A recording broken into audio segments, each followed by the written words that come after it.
Eleanor Whitfield hadn't felt sunlight on her skin in 1,096 days. Her bedroom window stayed shut, the curtains stayed drawn. The world outside moved on without her, and she had made peace with that. Or at least she told herself she had.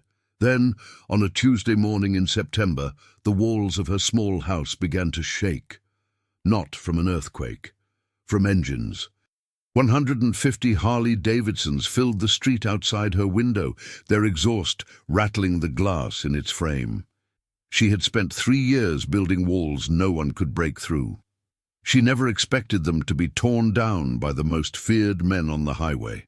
What happened next changed everything she believed about strangers, about kindness, and about herself.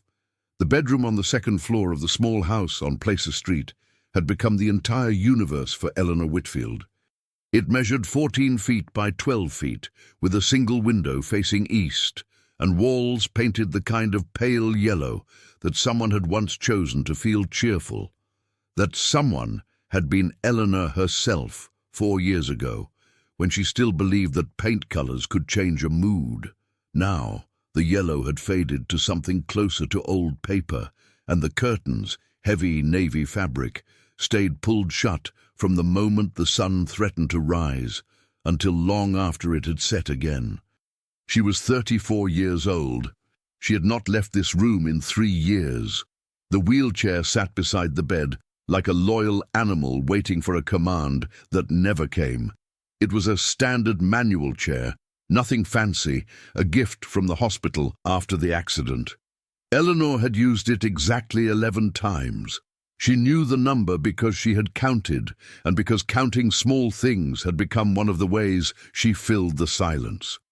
11 trips to the hallway bathroom, each one shorter than the last, each one leaving her chest tight and her hands shaking on the wheel rims until she made it back to the bed and swore she would never try again. The accident had been simple in the way that the worst things in life often are. A rainy evening in November, 3 years and 2 months ago, a pickup truck running a red light on Cypress Avenue. Eleanor had been crossing the street on foot, carrying a bag of groceries, nothing more significant than that. Milk, bread, a box of cereal, 2 apples. She remembered the apples rolling across the wet asphalt afterward, bright red against the black. She did not remember the impact itself. She woke up in Mercy Medical Center with a spinal cord injury at the T10 vertebra, paralyzed from the waist down, and a doctor explaining the situation in words that sounded like they were coming from the far end of a very long hallway. The paralysis was permanent. The doctors were clear about that, but what they also made clear, what her physical therapist, Dr. Alison Reed, repeated in every session for the first 8 months, was that Eleanor's upper body was strong, that her arms worked perfectly, that thousands of people with the same injury lived full and independent lives. They drove cars, they held jobs, they went to restaurants and parks and grocery stores and did all the ordinary things that make up an ordinary life. Eleanor listened to all of it. She understood every word. And then she stopped letting Dr. Reed into the house. It was not the paralysis that kept her in the room. That was what her mother, Diane Caldwell, could never quite understand, no matter how many times Eleanor tried to explain it, and eventually stopped trying. The wheelchair worked. Her arms were strong enough to transfer herself from bed to chair and back again. The hallway was wide enough. The front door had a ramp that Diane's neighbor had built the first week Eleanor came home. It was the world that was the problem. The world with its staring eyes and its awkward silences and its terrible, suffocating pity. The first time Diane had wheeled her outside, 2 months after she came home, a woman at the end of the block had looked at Eleanor with an expression so full of sorrow that Eleanor felt it like a physical blow. The woman had never spoken to her before the accident, had never waved, had never acknowledged her existence. But now, suddenly, Eleanor was visible, not as a person, but as a tragedy.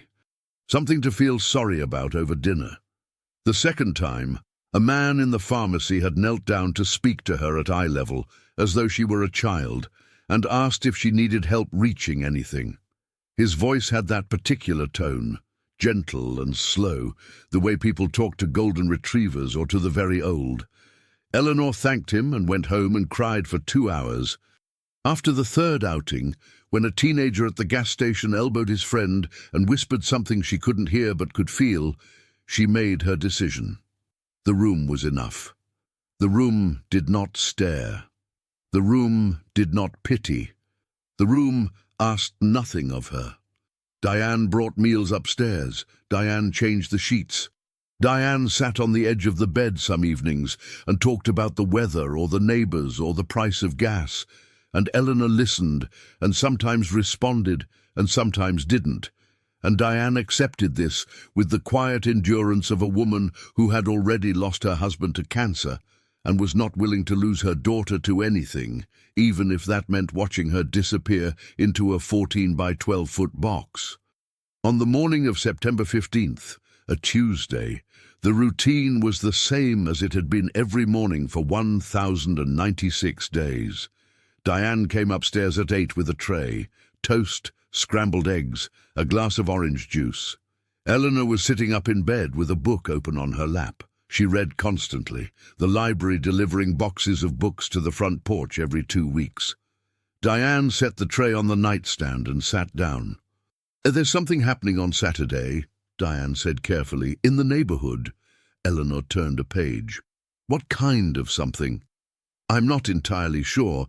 Karen Loomis mentioned it. Some kind of community ride. A bike ride? Motorcycles, I think." Eleanor looked up. "Motorcycles? On Placer Street?" Diane nodded, watching her daughter's face the way she always did, looking for cracks in the wall, any small opening she might gently push. "It's not for us," Eleanor said. She turned back to her book. "Close the door on your way out, please." Diane stood. She picked up yesterday's tray, the toast untouched, the juice half finished. She walked to the door and paused. "I love you, Eleanor." "I know, Mom." The door clicked shut. The room settled back into its silence. Outside, somewhere far away, a car horn sounded once and then was quiet. Harold Brennan had been riding motorcycles since he was 16 years old and had stolen his uncle's broken-down Sportster from a shed in Anderson, California. That was 36 years ago. In the time since, he had earned every patch on his leather vest the hard way, had buried 4 brothers, had been married and divorced twice, and had built a reputation in Shasta County that made most people cross to the other side of the street when they saw him coming. He understood why. He was 6'1" and 220 pounds, with a silver-streaked beard that reached his chest and faded tattoo sleeves that told stories only other riders could read. His Harley-Davidson Road King was loud enough to rattle windows 3 blocks away. When he walked into a diner, conversations paused. When he pulled into a gas station, mothers gathered their children a little closer. He'd seen it 1,000 times, the quick glance, the tightened grip on a purse strap, the subtle step backward. The world had decided what Harold Brennan was long before it ever bothered to ask. What the world did not know, what it never took the time to learn, was that Harold Brennan spent every Thanksgiving serving turkey dinners at the Reading Rescue Mission, that he had personally funded the rebuilding of a playground at Cypress Elementary after it burned in the car fire, that the Hells Angels chapter he led had raised over $400,000 for children's hospitals in the past decade, that Marcus Tate, his road captain, was a former paramedic who had left the service after the burnout became unbearable, but still carried a medical kit on every ride, that Pete Shawfield, his sergeant-at-arms, coached a youth baseball team on weekends and cried every single time one of his kids hit their first home run. None of that fit the story the world wanted to tell about them, so the world simply didn't tell it. It was Karen Loomis who brought Eleanor's situation to Harold's attention. Karen was married to Doug Loomis, a 10-year member, and she ran the chapter's charity coordination with the organizational precision of a military general. She'd heard about Eleanor from a neighbor, who had heard about it from Diane at the grocery store, the way information moves in small cities, through whispers and checkout lines, and the quiet desperation of a mother who didn't know what else to do. 3 years, Karen told Harold over coffee at the clubhouse on a Wednesday afternoon. She hasn't left her bedroom in 3 years. She's paralyzed, but that's not really what's keeping her inside. It's the way people look at her. The way they treat her different. Harold set down his cup. His eyes, deep brown beneath heavy brows, were still for a long moment. People look at her like she's broken, he said. Exactly. I know something about that. Karen watched him carefully. She had known Harold for 12 years, and she knew the look that was forming on his face. The slow tightening of the jaw. The way his fingers wrapped around the coffee mug as though he were holding something much heavier. What are you thinking? She asked. I'm thinking about what it feels like to be judged by how you look, Harold said slowly. To have people decide who you are before you say a single word. And I'm thinking that maybe the best people to show her the world isn't as cruel as she thinks are the people the world has been cruelest to in its assumptions. He called Marcus that evening. Then Pete. Then Tommy, his 24-year-old son, who had prospected for 2 years and earned his patch 6 months ago and was still young enough to believe that every ride could change the world. Within 48 hours, the word had spread through the chapter and then beyond it, to allied chapters in Sacramento, San Francisco, and Stockton. Members who hadn't ridden together in months were calling in, asking for the address, asking for the date, asking what they could bring. The plan was simple. Harold wanted it simple because the best things in life usually are. They would ride to Placer Street, all of them, every motorcycle they could gather. They would line the street and they would wait, and they would show this woman that the world outside her window was not made entirely of pity and awkward silence, that some people would look at her and see exactly what she was, a person, not a condition. How many you think we'll get? Marcus asked during the planning meeting at the clubhouse, a converted warehouse on the south side of town with oil-stained floors and a refrigerator that hadn't been level since 2015. 60, maybe 70, Harold said. Pete laughed from the corner where he was rebuilding a carburetor. You're dreaming, brother. I've already got calls from Fresno. We're looking at over 100. Harold shook his head slowly, a smile hidden somewhere in his beard. Then we make sure we're worth the noise. Tommy leaned forward. He was sitting on an overturned milk crate, his leather vest still stiff and new compared to his father's, which was worn soft as cloth. What if she won't come outside? The room went quiet. It was the question nobody had wanted to ask, the crack in the plan that everyone had politely stepped around. 3 years of isolation is not undone by good intentions. Fear that deep has roots. Harold looked at his son for a long time. Then we wait, he said. We wait as long as it takes. We didn't come to force anything. We came to show up. Sometimes that's all you can do. Show up and let somebody know they're not alone. Marcus nodded. Pete set down his wrench. Tommy looked at his father with the kind of respect that has nothing to do with fear and everything to do with admiration. Saturday was 4 days away. On the Thursday before the ride, Eleanor had what Diane privately called a dark morning. There was no official term for it. Dr. Reed might have had clinical language, depressive episode, acute anxiety, withdrawal. But Dr. Reed had not been inside this house in over 2 years, and clinical language doesn't help much anyway when your daughter is lying in bed at 10 in the morning, staring at the ceiling with eyes that have forgotten how to want anything. Eleanor was not suicidal. She wanted that to be clear, though she had no one to be clear with. She did not want to die. She simply did not want to participate. The distinction was important to her, even if she couldn't articulate it out loud. Dying was dramatic and final and required a kind of energy she no longer had. Not participating was quieter. It was just the slow, patient work of making yourself smaller and smaller until the world forgot you existed. and then you forgot too, and the forgetting felt like relief. She had been an active person before the accident. That was the part that made it all worse, the cruel joke of it. She had been a hiker. She had climbed Lassen Peak twice.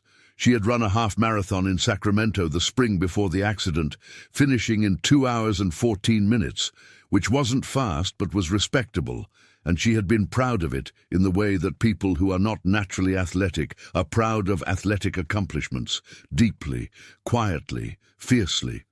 Her legs had carried her up mountains, and now they carried nothing. They were just weight. Passive, useless weight that she dragged from bed to chair on the rare occasions she bothered. The thing about isolation is that it feeds itself. The first month alone was hard. The second was easier. By the 6th month, the room had stopped feeling like a cage and started feeling like armor. By the first year, Eleanor could not remember what the air outside smelled like. Not really. Not in the way you remember something you've actually experienced recently. She knew intellectually that Reading smelled like dry pine and dust, and in summer, wildfire smoke. But knowing and remembering are different countries, and she had lost her passport to the second one. Diane tried. She tried with the patience and persistence of a woman who understood that love is not always received in the form it is given. She brought photographs of the neighborhood. She opened the curtains when Eleanor fell asleep and left them open, hoping the morning light might do what words could not. She mentioned friends, events, the new coffee shop on Market Street, the dog next door that had puppies. Eleanor received all of this the way a stone receives rain, passively without absorption. On Thursday evening, Diane sat on the edge of the bed and said, "The motorcycle thing on Saturday. Karen Loomis says it's for you." Eleanor, who had been reading a novel about a woman sailing solo across the Atlantic, the irony lost on neither of them, looked up. "What do you mean, for me?" "She says a group of riders want to come to the street, to see you, to meet you, to stare at me." "No, I don't know exactly. To show support, I think." Eleanor closed the book. Her jaw tightened in a way that Diane recognized, the way it had tightened every time someone tried to push past the wall. "I don't need support from strangers, Mom, especially not strangers on motorcycles. What are they, some kind of gang?" "They're the Hell's Angels, I believe." Eleanor almost laughed. It came out as a short, bitter exhale. "You're telling me that a motorcycle gang wants to come to our street to make me feel better? That's insane. That's absolutely insane." "Karen says they do this kind of thing, charity work, community events. They're criminals, Mum. You don't know that." "Everyone knows that. They're covered in tattoos and they ride those enormous loud bikes and they... Why would people like that care about someone like me? They don't know me. Nobody knows me anymore. I made sure of that." Diane was quiet for a long time. When she spoke, her voice was steady in the way that only comes from years of practice holding yourself together. "Maybe that's exactly why they care, because they know what it's like to have people decide who you are without asking." Eleanor stared at her mother. Something moved behind her eyes, not agreement, not acceptance, but something smaller and more fragile. A crack, a hairline fracture in the wall. "I'm not going outside," she said, but her voice was softer. The certainty had shifted, just barely, like a foundation settling after an earthquake that hasn't quite finished. "Nobody's asking you to," Diane said. She picked up the book Eleanor had set down and placed it gently on the nightstand. "I'm just telling you what's happening. The rest is up to you." She left the room. Eleanor sat in the growing dark and listened to her own breathing, and tried very hard not to think about what Saturday might sound like from behind closed curtains.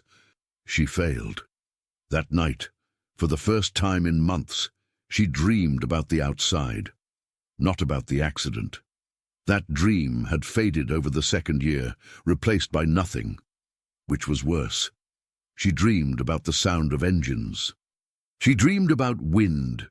She dreamed about a road stretching ahead of her, long and empty and open, and in the dream she was not in a wheelchair and she was not walking. She was simply moving. The how didn't matter.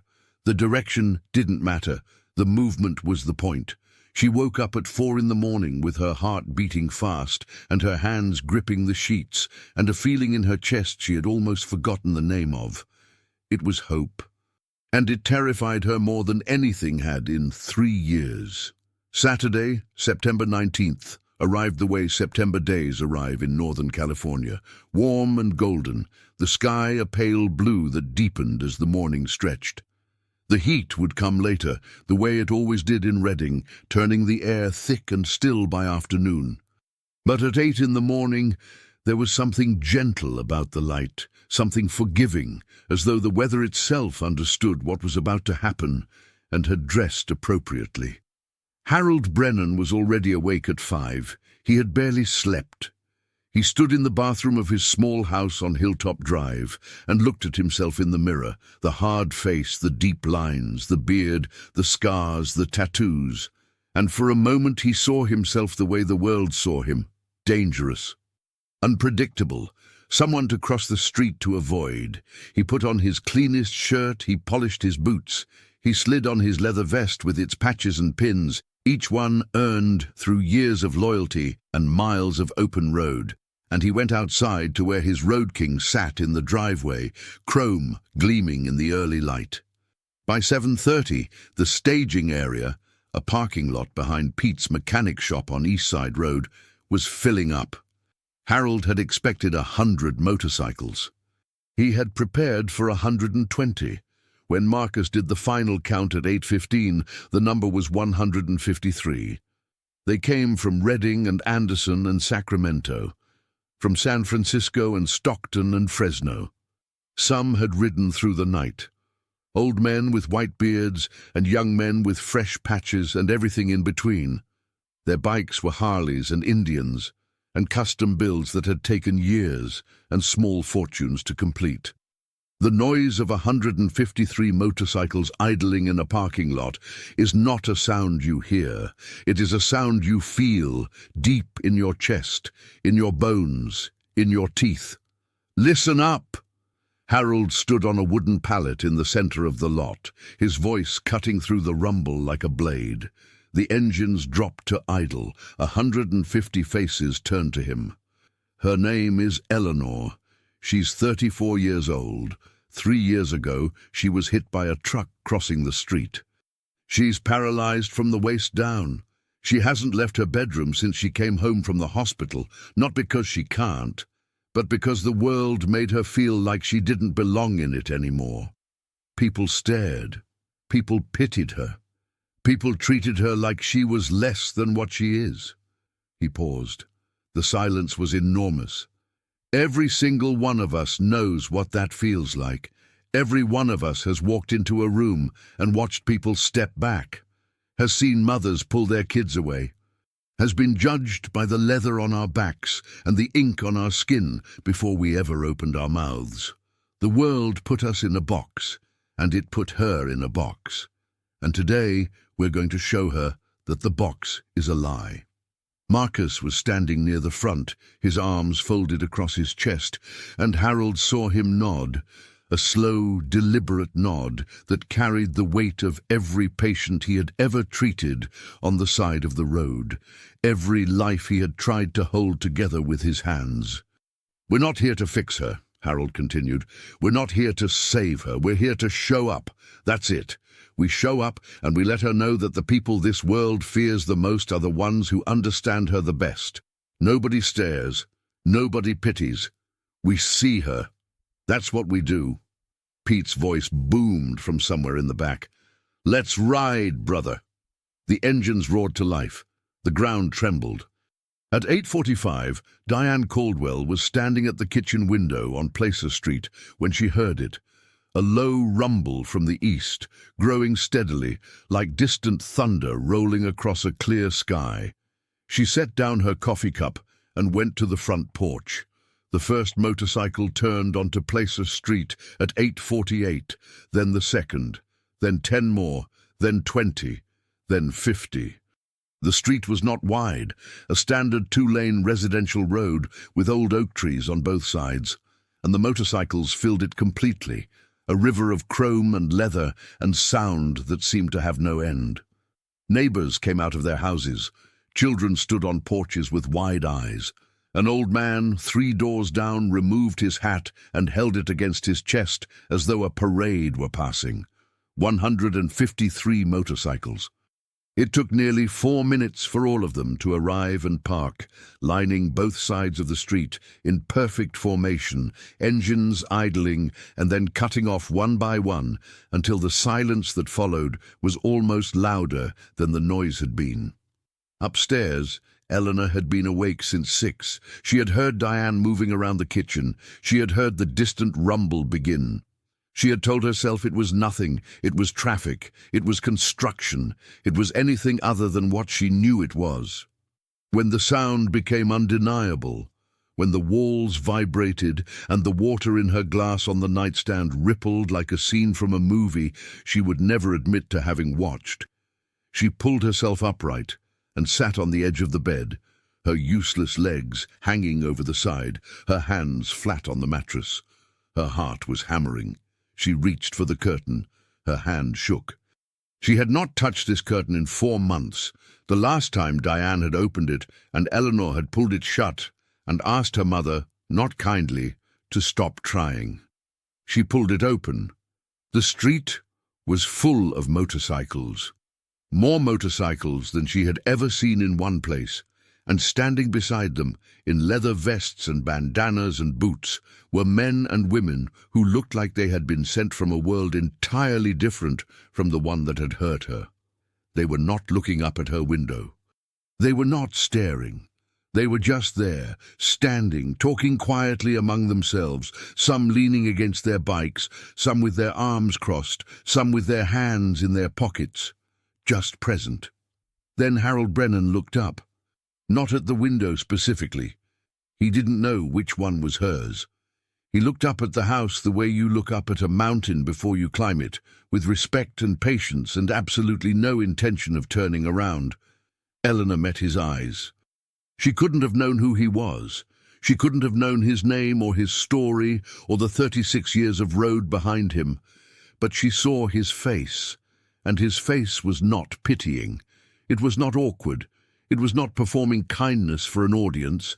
It was simply steady. It was the face of a man who had been misjudged his entire life and had decided long ago that the judgment of others was not his burden to carry. Something broke inside Eleanor. Not the way things break when they shatter. The way things break when they finally release, like a dam, like a held breath, like a door that has been locked for so long that the hinges have rusted, and then someone turns the handle, and the rust gives way. She pulled herself into her wheelchair.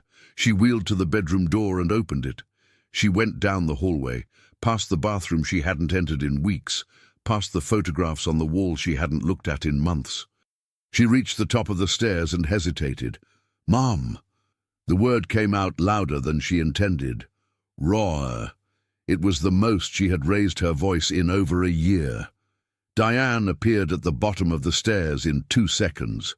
Her face was wet. She didn't speak. She just climbed the stairs and got behind the wheelchair, and together, slowly, carefully, 1 step at a time down the ramp they had never once used, they went outside. The sunlight hit Eleanor's face like warm water. It was the first thing she noticed.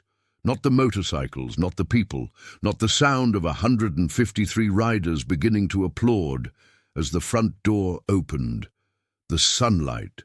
It was September sunlight, golden and thick, and it fell across her skin with a warmth that felt almost personal, as though the sun itself had been waiting for her and was relieved she had finally shown up. Her eyes watered. 3 years of fluorescent ceiling lights and the blue glow of a bedside lamp had not prepared her for the intensity of a California morning. She raised her hand to shade her face and blinked until the world came into focus. They were everywhere. Men and women in leather, standing beside motorcycles that gleamed like sculptures. Some had beards that reached their chests. Some had tattoos that covered every visible inch of skin. Some were enormous, intimidating figures who looked like they could bend steel with their hands. And every single one of them was looking at her. Not with pity, not with that terrible, suffocating sympathy she had spent 3 years running from, but with something else entirely. Respect. Harold walked forward. He moved slowly, the way you approach something precious, and he stopped at the base of the ramp with his hands at his sides. Up close, he was even larger than he had appeared from the window, broad and weathered, and covered in the kind of marks that told a story she couldn't read but could feel. "Eleanor?" His voice was deep but quiet. Not gentle the way the man in the pharmacy had been gentle, which was condescension wearing a costume. Quiet in the way of someone who has learned that the most important things are said softly. "Yes. My name is Harold Brennan. These are my brothers and sisters. Erdie." He gestured behind him, at the sea of leather and chrome. "We heard you've been having a rough time." She almost laughed. A rough time was such an extraordinary understatement that it circled back around to being exactly right. "You could say that," she managed. Harold nodded. He reached into the inside pocket of his vest and pulled out something small, a pin. It was the kind of pin you see on leather vests and denim jackets, circular, with a simple design. She couldn't read it from where she sat. "I've been riding for 36 years, Harold said. "In that time I've been called every name you can think of. Thug, criminal, lowlife. People see the vest and the bike and they think they know who I am. They think they know the whole story." He turned the pin over in his fingers. "But the story is never what it looks like from the outside. Not mine, not yours." He stepped forward and held out the pin. Eleanor took it. It read, "You are not what happened to you." Her throat tightened. She turned the pin over and over in her hands, her fingers tracing the letters, and she did not trust herself to speak. Marcus Tate stepped forward next. He knelt, not in the patronizing way she had feared, but in the practical way of someone who wants to be at eye level for a conversation that matters. "I used to be a paramedic," he said. "I've seen people at their worst moments. The ones who make it through are never the ones who are the strongest or the bravest. They're the ones who let somebody help." Pete Shorefield appeared beside Marcus, his red beard catching the sunlight, and he didn't say anything at all. He just extended his hand. Eleanor looked at it, massive, calloused, oil-stained, a hand that fixed engines and coached children and had probably thrown punches and held babies with equal frequency. And she took it. His grip was firm and warm, and absolutely, completely without pity. One by one they came. Not all 153, that would have taken hours, but enough. A man from Sacramento who had lost his left leg in a construction accident and rode with a prosthetic and wanted her to know that the road didn't care what you were missing. A woman from Fresno who had survived breast cancer and had the scars to prove it and told Eleanor that scars are just stories your body tells when your mouth can't. A young man, Tommy Brennan, Harold's son, who simply said, "My dad's been talking about you all week. He doesn't do that for just anyone." Eleanor sat in her wheelchair on the ramp of her own house and received these strangers the way dry earth receives rain. Slowly at first, then all at once, as though the ground had suddenly remembered what it was made for. Diane stood behind her, one hand on Eleanor's shoulder, and wept without making a sound.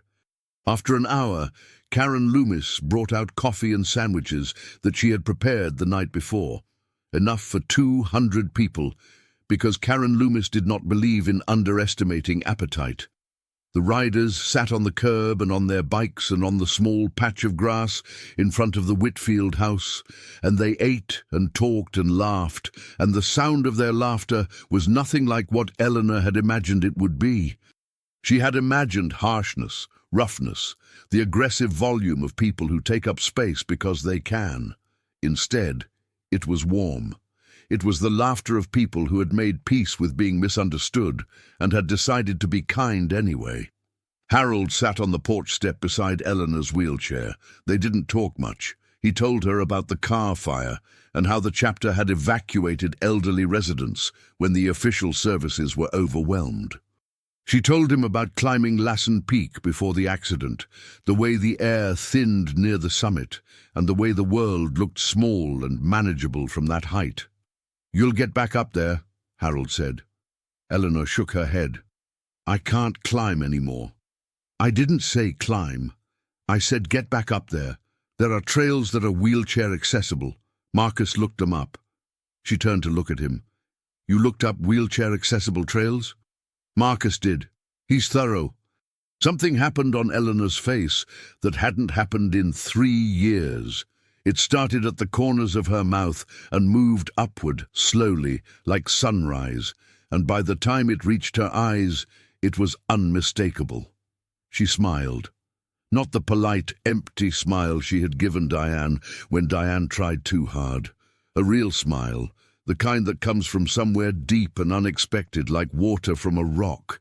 And once it starts, it changes the geography of a face entirely. At noon, Harold stood up and addressed the group. "Before we ride out, I want Eleanor to know something." He turned to her. "This isn't a one-time thing. We're not here for a photo and a feel-good story. You need a ride somewhere, you call us. You want company, you call us. You want to sit on your porch and listen to engines for no reason at all. You call us."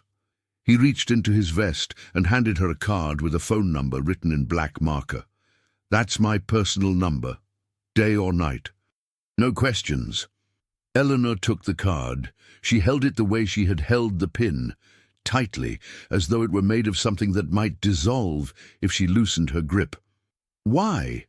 she asked. It was the question she had been carrying since the first engine rumbled down Placer Street. "Why do you care? You don't know me." Harold looked at her for a long moment. His brown eyes were steady. His face, which the world called dangerous, was the kindest face she had seen in 3 years. "Because somebody should have done this for us a long time ago," he said, "and nobody did. So we do it for each other, and now we do it for you." The riders mounted their bikes. 153 engines came to life, and the sound was not noise. It was a heartbeat, enormous and collective, the pulse of something alive and unbreakable. They pulled out of Placer Street one by one, and each rider raised a hand as they passed Eleanor. Not a wave, not a salute, but an acknowledgement. "I see you. You matter. You are here." Eleanor sat on the ramp and watched them go until the last motorcycle turned the corner and the sound faded to a distant hum, and then to silence. The street was empty again. The oak trees stood still. The sun moved across the sky the way it always had, indifferent and constant. She did not go back inside. She sat on the ramp for another hour, feeling the sun, watching the shadows of the trees move across the asphalt, listening to the ordinary sounds of a neighborhood. A dog barking, a sprinkler, the distant hiss of traffic on the highway. The world she had left. The world that had hurt her, the world that had just shown up at her door with 153 engines and a message she never expected to receive from the people she never expected to deliver it. "You are not what happened to you. You are not what the world decided you are. You are not the box they put you in."